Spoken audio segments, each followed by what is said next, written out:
كانت الفلسفة الرئيسية هي إحداث تغيير شامل في شكل ومضمون الجهاز بما يحقق الأهداف الديمقراطية في ظل الوضع الديمقراطي الجديد، وبما يتدارك ويبتعد تماما عن كافة الممارسات السابقة. نحن نعترف أن كانت هناك بعض الممارسات الخاطئة في ظل النظام السابق، نعترف أن كان هناك تجاوزات في ظل النظام السابق، ولكن أيضا لابد أن نضع في اعتبارنا أن مؤسسات الأمن جميعا اللي كانت في ظل النظام السابق كانت تعمل في ظل أوضاع معينة فرضتها ظروف وأهداف معينة، وبالتالي كانت الأخطاء أو كانت الممارسات الخاطئة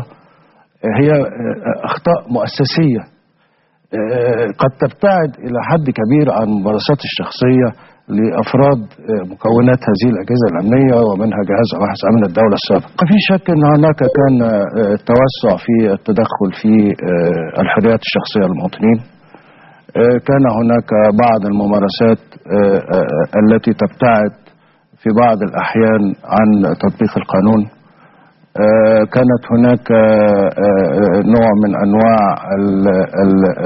عدم الالتزام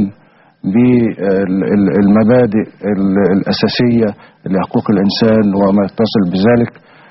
وبالتالي خلال الفترة الطويلة اللي مرت ومع تكاثر الأحداث ومع توجهات النظام السابق اللي جميع السادة المشاهدين عارفينها طبعا، انه كان لابد ان تحدث الاخطاء من اجهزة الامن وفي مقدمتها جهاز مباحث امن الدولة السابق. ده اللي هو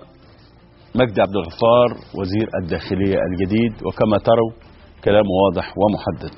معنا